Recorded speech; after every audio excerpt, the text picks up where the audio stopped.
All right, Joe. So walk us through. Joe, I have to ask you this question. Were you born out of your mother's womb with advanced questioning skills? I was. No. Okay. I'll get this. No, So I wasn't. unfortunately, you were like me, and you No, I weren't wasn't. Just born. like everybody else, man. You Just weren't okay. So you weren't born out of your mother's womb with advanced questions, because I just wanted to make sure. Now, were you born out of your mother's womb with advanced tonality skills? no. Okay. Were That's- you born out of your mother's womb with advanced objection handling and prevention skills? No, I wasn't. So what you're suggesting to all of us is that nobody is a born salesperson. Is that what you're suggesting? Okay. You could say that. That means you have to acquire the skills. No one is born with advanced questioning and advanced tonality. Those are things we have to learn. So that means if Joe can learn them, if Jeremy can learn them, if tens of thousands of our clients, many of them in your industry, are learning them, what does that mean for you watching us? It means you can acquire the same exact skills and get the same results if you want to. Now, Joe, let's talk about this. Go ahead and tell everybody, what industry are you in? What do you actually sell?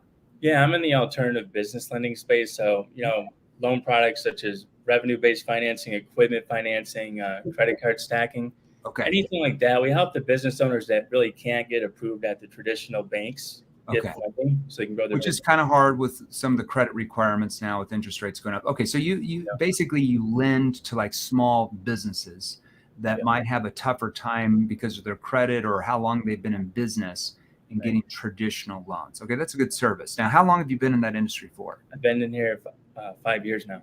Okay, 5 years. All right, so you got in 5 years.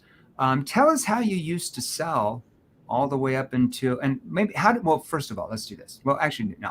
Tell us how you used to sell. It's just more like generic questions, not really building emotional gaps, not going deeper into, what their problems really are. Okay. Mostly just going straight for the kill. Like, hey, this is what we do. We can fund you within 24 hours. Okay. Just like everybody else is telling them. So basically surface level questions like most salespeople are taught in every industry, especially your industry. So when you say go in for the kill, what does that mean? Like just go like, we need an application, bank statements. We'll see what we can do within, 24 hours, potentially fund you same day. Really asking no questions. It's just like, well, how long have you been in business? What's your revenue? So there's no emotion behind why they need the funding, what the consequences are if they don't get the funding, what's it going to prevent them from being able to do. That triggers really the why behind their even talking to you. So there were more logical based questions, just really NEPQ involved. Okay. Now, you did decent there. You made like low six figures. What caused you to, because a lot of salespeople will be like, hey, I'm already making six figures. I know everything there is to know about selling, huge egos. I can't learn anything else. I'm the best at what I do. What caused you to be like, hey, I think I might be losing deals I could be making. Like, I want to sell more. Like, I want to make double or triple what I'm making now. What went through your mind that caused you even to want to do that? Yeah, so I was like, I was watching you for like 8 months before I actually pulled the trigger. Just seeing your Instagram, seeing your YouTube. I think I learned about you from Brad Lee. Okay. And I'm like, this guy, I just like this guy's style. It's just, I think it would suit me best compared to like a Cardone, a Belfort, whatever. Okay. And then I'm like, I don't know. I'm like, it's not going to work in my industry. I kept trying to trick myself. Like, it's just not going to work. So help me understand. In your mind, you're watching me for 8 months. Yeah. I'm assuming you're aware we train every industry. I don't know. Maybe you didn't know. Maybe you're like, oh, they only train 3 industries. I don't know what was going on in your mind. But what caused you to feel like, oh, it won't work for me? Just some of the merchants we deal with. I mean, they want it and they want it now. And, taking them through a whole process and methodology, I'm like, well, they're not going to go for this. Yeah. And it turns out I was wrong. You know how many industries say that to us? I bet you all of them. Every industry. Yeah. They're like, oh, you don't understand. Our prospects, they just want it right it is. They just want you to get right into the pitch. And if you don't, they're just going to run you out of town. I'm like, really? Oh, wow. That's so interesting because That's what I thought, Jeremy. That's what I thought for the longest time. 5 times more than what you are. Now, okay, so you started watching me. I wonder how much money you lost in the last 8 months before you got in the program, right? I'll probably be a 1%er by now. But what caused you to be like, okay, man, like I got to go for this. Like something's got to change. I had a premonition. I couldn't sleep. Things seemed to be drying up a little bit for me compared to last year, right? Drying up? Drying up as far as like wow, it's just not flowing as easy. Mm, The deals and, the revenue. okay. So I had a premonition, like if I don't do something, I'm going to sink. Like Yeah. Recession coming. I'm feeling that. Prospects are going to be more skeptical. They're going to be more cautious because they have uncertainty, especially selling to businesses, with what the future holds for them financially. I remember So, you saying too, like before I even signed up, yeah. you're like, those laydowns aren't going to be coming anymore. You're going to have to acquire the right skills. Yeah, because I know a lot of you are like, man, selling, hey, I can do this. True. Started selling in like 2015, 2016, 2017, 18. You know, when times are good, economic, it's moving up. People got more money, but there's always economic contractions. And when there's economic contractions, which will always happen in the history of the world, it's not if it happens, it's just when, which is usually every like 6 to 10 years. So when economic contractions happen, every shortcoming in your sales ability will only be magnified by 10. Do you know why, everybody? Because your laydown sales are few and far between. Your prospects don't pick up as much. They ghost you a lot more. They don't buy. They give you more objections. There's more uncertainty because they don't have certainty in their financial future. If it's B2C, they might be worried they're going to lose their job or get a pay cut. If it's B2B, they're not necessarily thinking about 3-5 years down the road and the growth of their company. They're thinking about, what am I going to do in the next month or two to make payroll? Even huge companies cut back. Okay. So if you don't have the sales ability, you get crunched. And I can assure you, the worst has not even happened, not even close to what's about to happen in the next year or two. I went through this in 2008. It was really the last few months of 2008 is when the housing market and all that stuff happened. If you guys were around, I know I'm the old guy, but it was really 2009 and 2010 that the bottom went out. And in the industry I was in, at that point, I was selling B2B, mainly SMB, some enterprise, okay, some Fortune 1000 companies, few Fortune 500, but I was selling debt relief services. And in my company, I literally walked in about 2 months after the recession on a Monday. Half of the company was gone. Desk cleaned out, people like gone. Because I was away that Friday. I was on a trip. Came back Monday, everybody's gone. Now, was I concerned about my job? Not even close. I knew I'd be the last man standing that they would get rid of. They'd get rid of their secretaries, the chief financial officers, the COO, everybody before they got rid of me, because I was selling over 30-some million dollars of revenue just myself. Okay? I was selling, they were a $150 million company. I was like 20% just myself. Who do you think is going to be the last in line? Me. And if I was the last in line to get fired and that company went under, do you know how many companies would try to recruit me? Hundreds. Okay. See, that's what the right sales ability gives you. It gives you leverage that you don't have now. And it gives you control of your financial future, no matter what industry you're in. I knew I had the skill level to go into any industry I wanted to. If I wanted to sell cars, I'd be the number one salesperson there. If I wanted to go sell vacuum cleaners, number one guy there. Life insurance, number one. Anything, it didn't matter. If I wanted to sell freaking RVs, whatever, real estate, didn't matter. Cybersecurity, all the same. Okay. The right sales ability gives you power. It gives you leverage. Average sales ability gets you what? Nothing. It gives you uncertainty. And like Joe was saying, your deals start to dry up. The laydowns are not there. You start to get a little bit nervous at night, right? Harder to sleep. Sleep. Harder to sleep. Okay. So you're like, okay, I got to do something. I'm going to pull the trigger. You must have got on with one of our account managers. Yeah. I don't know who it was. We got like 30. Yeah, Shane. Shane. Okay. Shane's awesome. Yeah. Shane handles a lot of our B2B accounts with larger companies, but he does some B2C stuff with you guys. What were some things that Shane asked you that caused you to be like, you know what? I need to do something. He helped me consider failure, like the consequence, right? Like what happens if nothing changes and, you don't make any more commissions like in the next month because you don't have the right skills. Because I was in a little dry spell, just a little dry spell when I first connected with Shane. Yeah. And that caused you to internalize, right? And then he asked me, like, where do you want to end up this year? How far away from that are you? Yeah. And I, told him, and yeah. Well, it's kind of the obvious choice, like just sign up. Well, typically people come to us because they definitely don't want to get worse. They want to make a lot more money and get better. That's why they come to us. That's good. I love that. Now, let's talk about this, okay? So you jump into the training program, okay? You've only been in 7 weeks or so, something like that. What did you immediately started to notice even after 2, 3, 4 weeks in Advanced Inner Circle? That's our most advanced training program for individual I sales. think just like, man, there's so much in that portal, so much value, and like just the questioning, just I guess the way to think different about sales. Mhm. You're positioning it like on them. You're making them feel more included in the process versus just calling them and talking at them. See, what we train you in our Advanced Inner Circle and other training programs and in our portals is all of you watching me here, because I understand how you've been trained. I've been through 163 different sales training courses. I've read over 1,347 books on sales, persuasion, and influence in the last 22 years. 5 books a month times 12 months a year. That's 60 books a year times 22 years. Do the math. In a few months, I might be up by a few things. Now, I don't read all of them. I usually read about 2 books a month, maybe 3, and then I listen to the other 2 or 3 on audio while I'm driving all over. University on Wheels. I know what training all of you have gone through and what you're going through. I understand what's going on, okay? So at that point, you get in here, prospects start to open up to you, you become more relaxed. What shift did you really see in your prospects?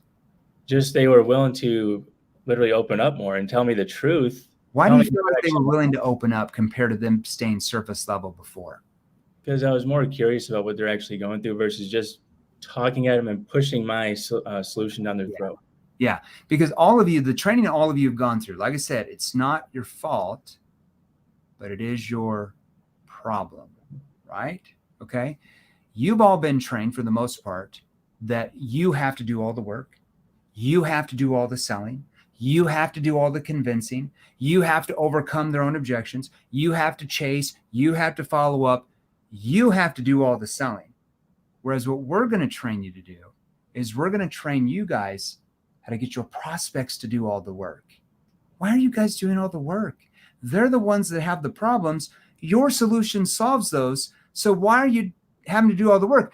You need to learn how to get the prospects to do the work. You have to learn how to get the prospects to sell themselves. We have to learn how to get the prospects to overcome their own objections and pull you in. And when you start acquiring those skills like Joe is still doing, he's been in the program 7 weeks, selling becomes pretty damn easy. And all of a sudden now, instead of nervousness and anxiety, are you going to make sales? Are you going to make quota? Or you can't sleep at night? All of that, Joe, where does that go? It goes right away.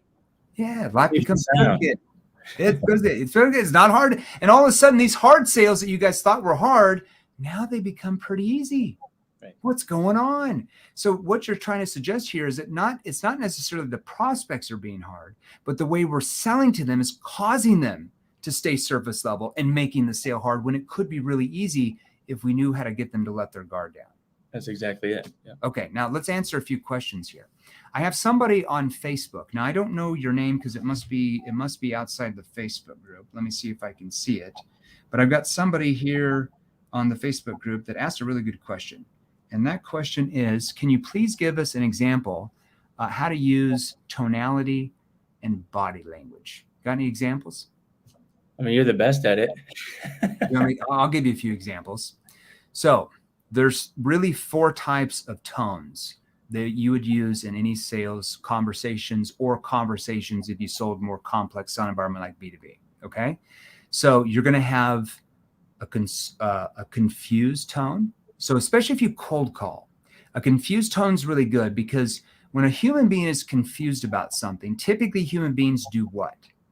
They come to your rescue. Like they try to help. Like if I'm an old man, I walk into the gas station, my GPS isn't working. I'm like, can somebody give me directions? I'm trying to find my daughter. How many people come to the rescue? He's confused. We got to help the confused old man. Now that doesn't mean, because a confused tone, you only really do that more at the beginning of a cold call as a pattern interrupt. Like you're confused. You're not quite sure if they're the right person you should be talking to. Okay. That's what I mean by confused. Not like, I don't know anything about what I'm doing. That's not going to work. I don't mean that. But if I call, like, let's say if I call, yeah, I was wondering if you could possibly help me out from what? Sure. How can we help you? Well, and I'm not even quite sure if you're the person I should be talking to, but I called to see if you guys would be, I called to see who would be responsible for like looking at any possible hidden gaps in like your lending for your firm that could be causing you guys to pay, like overpay your interest every month. Who should I be talking to about that? Notice I said, I'm not quite sure. That's the confused tone. I'm not quite, and that's just a problem statement I made up. We would make that better for you. I'm not quite sure if you're the right person I should be talking to, but I called to see who would be responsible in your department for looking at any possible hidden gaps in your blank that could be causing you guys to blank. Who should I be talking to about that? Now, what did I just do there? When I said, I'm not quite sure who I should be talking to, but who would be responsible? When I say who would be responsible, and I'm saying that to a C-level executive, what do you think they're going to do? Oh, yeah, that's me. I'm responsible for that. Or they'll say, what do you mean by hidden gaps? Or, well, actually, you need to talk to this person. And then they send me to the right person. My confused tone triggered them to want to help me. That's an example of a confused tone. Now, you're not going to use that much, mainly in cold calling. Okay. Outside of that, there's a few instances, but we won't go into that. Now, a curious tone is you're typically going to use that more in your connection questions, right, Joe? Yeah. And your situation questions. Doesn't mean you can't use it in other parts of the sales process, but especially in the beginning. So everybody write this down. Your tone is how your prospects interpret the intention behind your question. That's how they interpret why you're asking them the question. Your tone is what they hear first. So everybody write this down. There's 3 parts of your brain. Okay. There's different scientific terms. I'll give you the easiest ones. There's the reptilian part of your brain. That's your survival part of your brain. Been around for hundreds of thousands of years, if not millions, whenever God put the first humans here on this earth, whenever that was. Okay. So that's your survival part of your brain. So when the saber-toothed tiger comes around you, you're like, whoa, like you're fight or flight. You got to run. You got to stay safe. Okay. The second part of your brain is called the midbrain. And then the third part of your brain is called the neocortex. That's your problem-solving brain. That's your logical side. Your reptilian side and your midbrain is really your emotional side of the brain. Okay, that dominates what you do. That's how you make decisions, which then in your neocortex, you justify it with logic. Okay, so let me give you an example.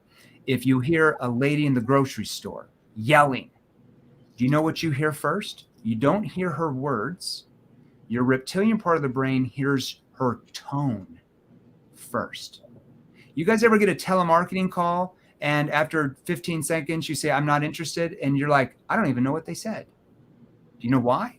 Because you weren't listening to the words. You heard their tone, and based off their tone sounded salesy, scripted, and too excited, it triggered fight or flight, and you quite literally didn't even hear the words they said. They could have said, hey, Joe, you just won $500 million. We just need to come over and give you the check. And you didn't hear a damn word they said because of their tone. So your tone is how your prospects interpret why you're asking the question. So if I'm asking a situation question in a curious tone, that triggers curiosity with them. They're thinking he's asking because he's curious, generally curious. So I might lean in and be like, so walk me through what type of business do you have now? Like if you're in your industry. Okay. So help me understand, like what type of business do you have now? Just so I have more understanding. Okay. And how long have you had the company for? See, that's a curious tone. Yeah. That causes them to open up. Okay.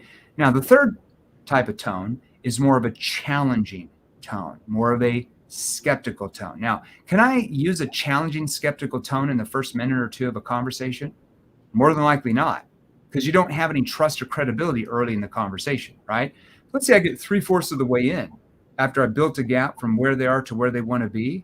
I'm going to ask what you said, Joe, a consequence question that gets them to internally think and feel about what the consequences are if they don't do anything about solving these newfound problems. Okay, but what happens if you don't get this lending? Like, what would happen to the business at that point?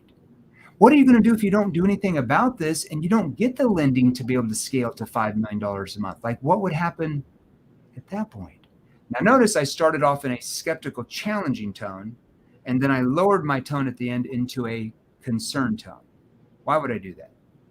Yeah, I don't know if you've been taught that yet. You've only been in the training for 7 weeks. You make them feel like they got to come clean. Well, the skeptical tone gets them to their way of thinking. Yeah, the skeptical tone gets them to defend themselves on why they feel like they have to change now. But I want to end that question in a concerned tone, because then they feel that I'm concerned for them if nothing changes. See, that causes them to emotionally attach to me more, because they feel like I'm concerned, which I am, because I know if they don't purchase what I'm offering, I know what's going to happen to them. I know 100% what's going to happen. They're just going to stay where they're at. You know that for your industry, just like everybody else does. Everybody on here knows what happens if your prospects stay in the status quo, nothing changes, and they don't purchase your solution. Nothing changes for them. That's the danger, okay? That's a consequence question. And then you have more of a concern tone that I kind of did at the very end. So let's say I might lean in if somebody's just not moving forward. Let's say I've had 3 or 4 conversations with them and they still haven't moved forward. I might lean in and say, John or Joe, can I ask you something? Yeah. And you're like, yeah, go ahead. What's really holding you back from moving forward? Yeah. Now notice how my tone shifted into a concern tone. That triggers them to emotionally open up. But if I say, hey, what's really holding you back from moving forward? In that tone, they're like, well, I just need some time to think about it. It's a big decision. But if I move like, what's really holding you back from moving forward? Well, Jeremy, I'm getting some pressure at work, and they just open up. Tell me what's really going on. Okay. That's the differences in the tone. So hopefully that helped. Now I'll give that Facebook user another example, because I think that was actually a really good question. Okay. This is in your body language. Okay. This is Albert. I found him, Albert Franklin. Okay. So if you're, and this is just kind of outside sales, but if you're really, well, actually, no, if you're really concerned, like when you have a concerned tone, if you're in person and they can see you, or let's say you're on Zoom and they can see you, when you lean in to have that concerned tone, put your hand on your chest. What's really holding you back? Because if I do this, what's really holding you back? That's going to communicate something different than if I go, what's really holding you back? See, when I have it on my chest, it shows even more what? Concern. Yeah. But if I take it off my chest, less concern. That's a body language hack. Those are things that you learn in Advanced Inner Circle. There's a lot more to that, but hopefully that gave you a little clue, Albert. Okay, let's go through another couple of questions here. I think they've got a few questions here for you. All right, what other questions do you have for Joe? Joe, give us an example. Maybe give us an example while these guys are thinking up of questions of a good connection question that we've taught you how to use and how your prospects react to that. Like if we call in like an age lead, right? Well, it looks like you responded to an ad regarding getting possible outside funding to grow your business. What was it about that ad that actually attracted your attention? Yeah, see, that's good. So the way you started that got them into results-based thinking immediately. Looks like you responded to an ad about looking for like outside funding to like really scale the business. See, outside funding to what's the end result of what Joe does. See, Joe is not selling them funding. Joe is selling them the results of what the funding does for them. That's what Joe is selling. It could be them paying off debt with that fund. It could be that funding they need to make payroll. It could to keep the business alive. It could be that debt is going to help them grow the company so they bring in more cash flow. See, Joe's not selling them lending or funding. He's selling them the results of what the lending or funding does for their business. See, that first question automatically gets them into results-based thinking, because now they're like, yeah, I'm looking for lending to grow my business. But if Joe just said, hey, it looks like you responded to an ad about getting some loans. Oh, I don't want to go into debt. But if Joe just switches that word and like, looks like you responded to that about looking for like possible outside lending to really scale the company, right? And he attaches the lending to the end result they want. They're like, yeah, right. Because now they're attaching the lending to what they said they wanted. That's good. How do people respond to that? Yeah, I was just looking for, I'm looking to buy some equipment, maybe inventory for them. Depends on their business. We do a lot of trucking, manufacturing, Yeah. construction. So it all Okay. depends. Okay, perfect. Now, there's other connection questions you have to ask for your industry, obviously, but that's one of the first ones. What's a good situation question we've taught you how to ask? Like, what are you currently doing in terms of funding the business? Yeah. How are you funding the business now? Just so I have more context. See, that's a curious tone. Okay. Just so I have more background, just so I have more understanding. Oh, we're doing this, we're doing that. Now, there's other situation questions you have to ask after that, but that's a little sneak peek. Problem awareness. What's a good problem awareness question you ask, and how do they respond to that? So with you not having access to like the 50,000, like how is it, like what type of impact is that having on the business? Okay, that's a good one. That's usually later on in problem awareness. One good problem awareness question you can ask, especially at the beginning. What do they typically say they use? Like, how do they fund the business? Like, what do they typically say? Well, either they bootstrapped it, they've never taken out debt, maybe they have a current merchant cash advance, they need more money.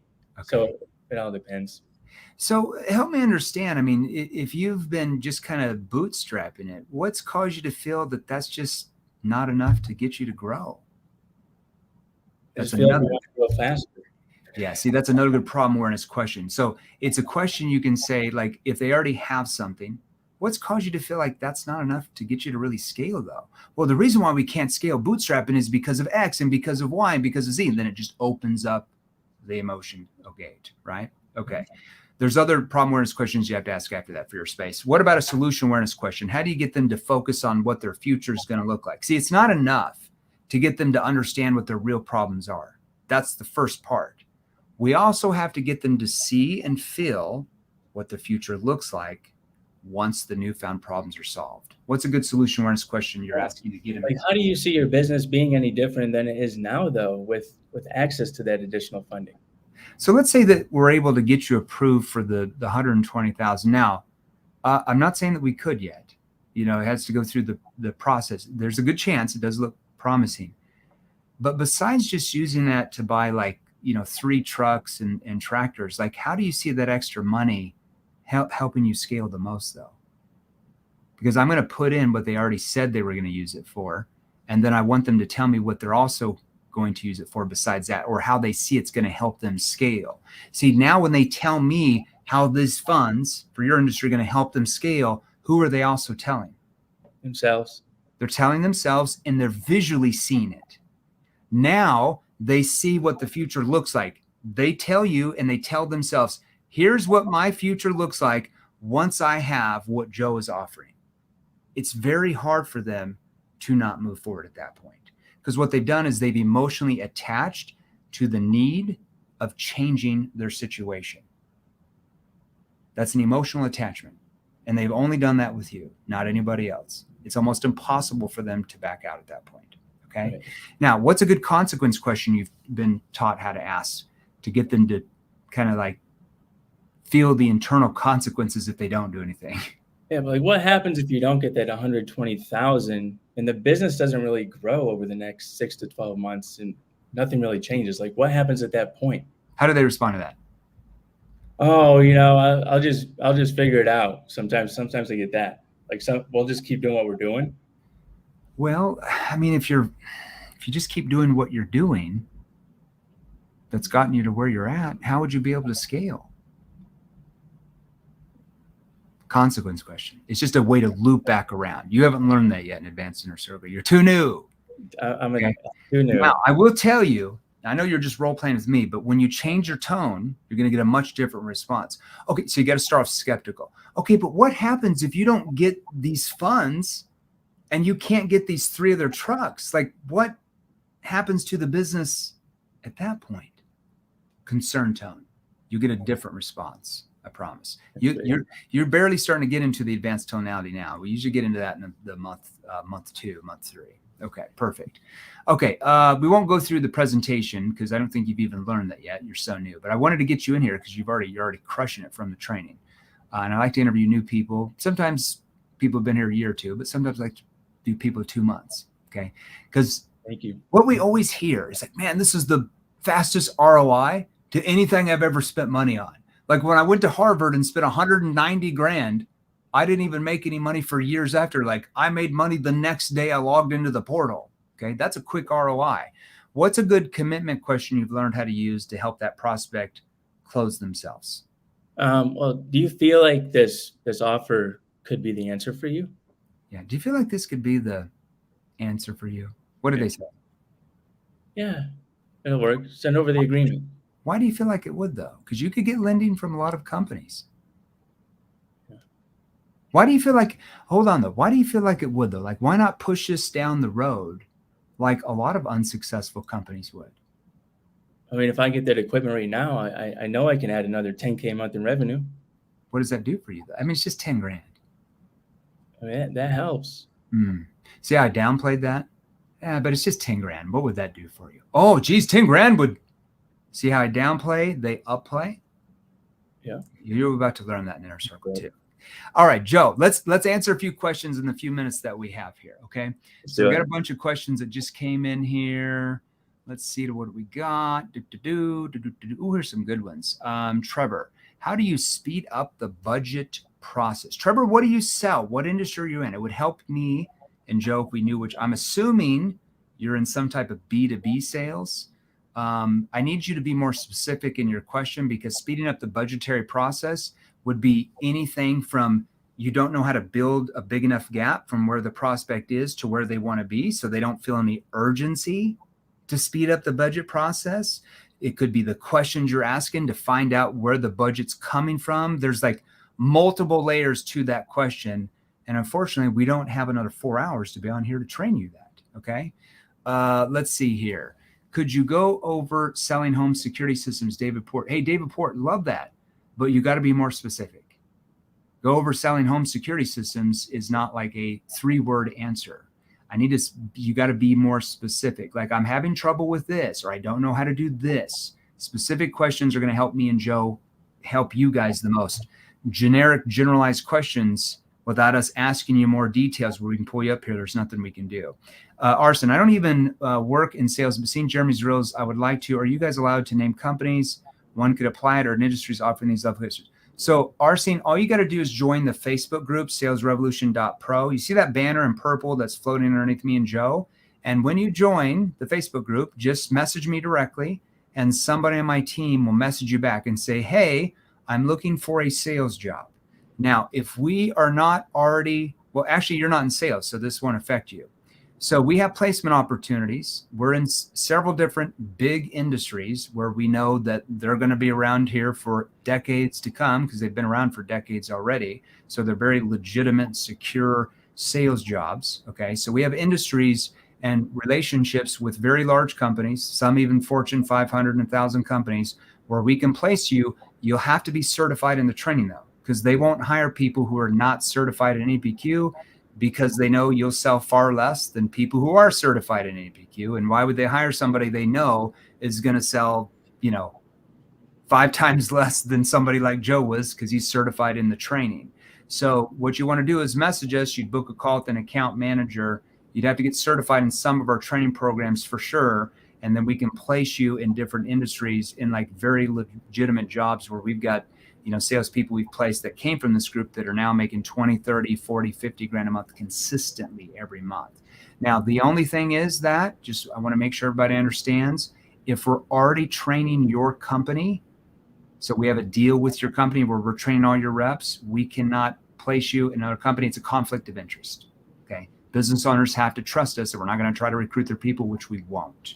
So if we are not training your company with NEPQ and you want to apply, then you definitely can do that. Hope that helps. Okay, Anthony, how to combat going against a bigger, more well-known competitor? What do you think, Joe? How do you combat? They're talking with a bigger competitor than you. I mean, how to combat it? Like, what is that? How does he mean by combat? See, the thing is that this is where is this? There's so many questions, Anthony. So Anthony, what you got to understand, when I was in B2B sales or B2C, okay, I would always hear other salespeople around me in the company like, man, I lost this sale to this competitor. Man, I lost this sale to that competitor. I'm like, man, I never lose sales to any competitors. Do you know why I wasn't losing sales? And they were Yep. because they didn't know how to build a gap from where the prospect was, current state, to where they wanted to be, objective state. They didn't know how to emotionally open them up. And because of that, all their prospects were in price or cost-based thinking, whereas all my prospects were in results-based thinking. And when your prospects in results-based thinking, that's determined from your skill level, your questionability, and your tonality ability, which can be learned. Train tens of thousands of people every month to do that.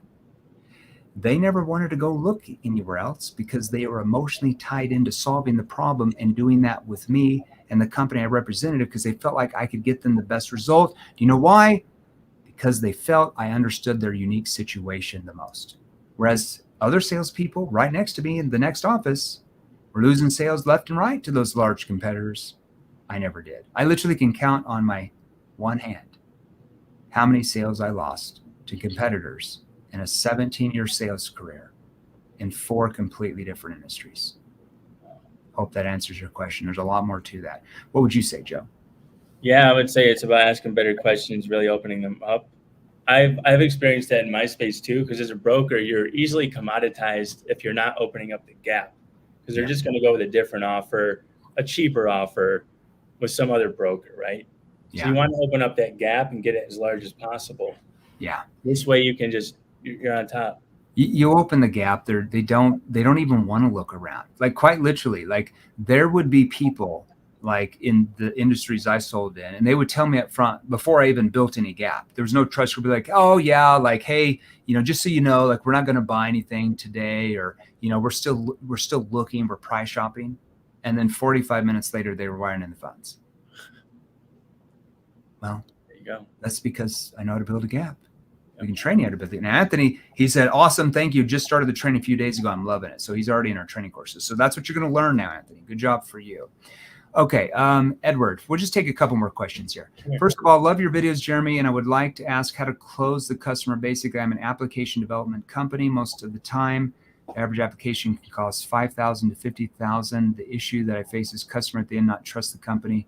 What solution for that? Joe, what would cause a prospect to not trust the company?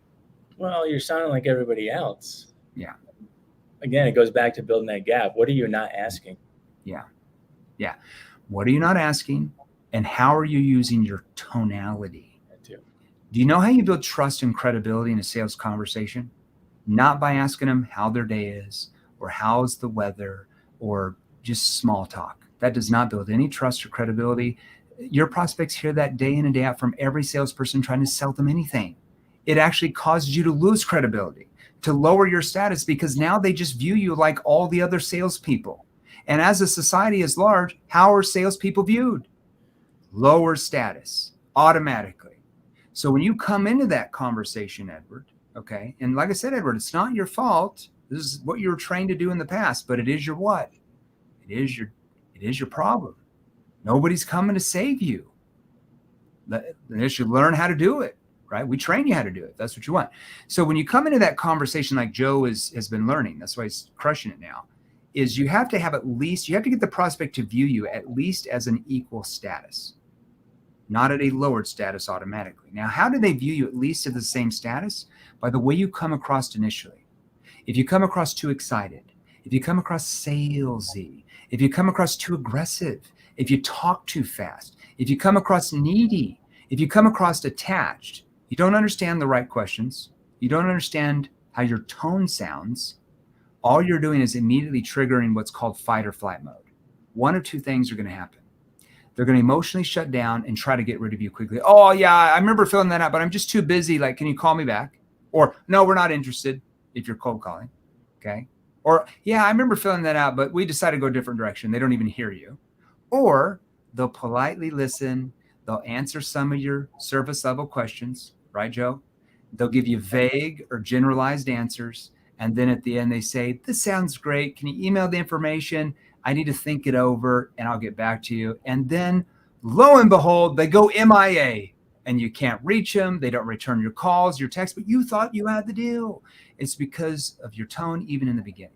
Now, once you learn NEPQ, not only are you going to learn the right questions for your industry, but most importantly, You're going to learn how to come across more neutral, more unbiased. You're not quite sure you can even help yet. You don't know enough information about what's going on in the beginning.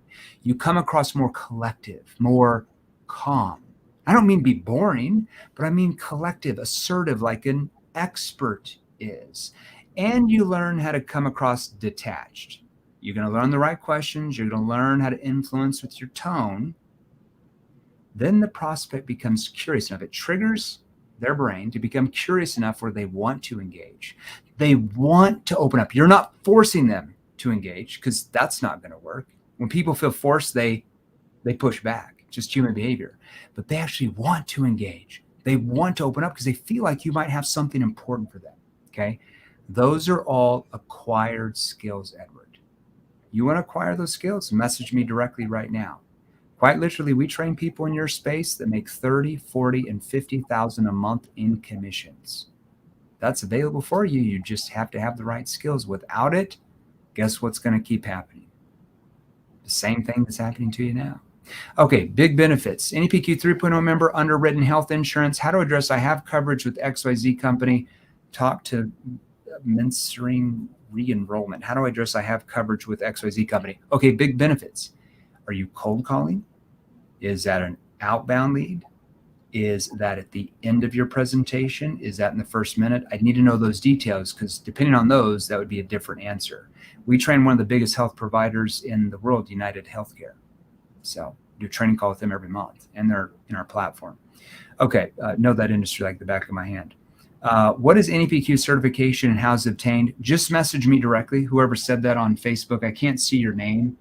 It doesn't allow me to see your name. You must be in the Facebook business page or my Facebook, but just message me directly on that, and we'll give you the details on that. You have to be certified at least in our NEPQ 2.0 program.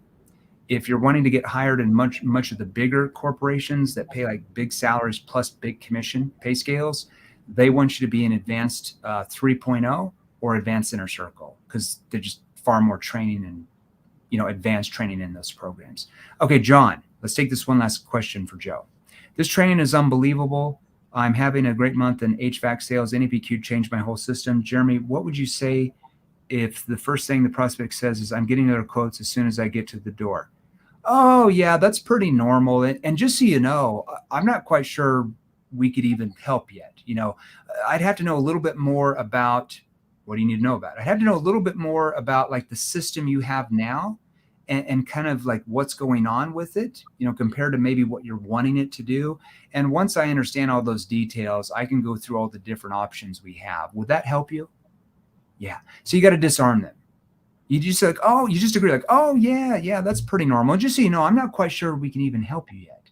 We'd have to know more. Now, when I get to the end, if they still bring that up, because I got that all the time in B2B sales and even some B2C when I sold in B2C. But I would address it that way, just more industry specific.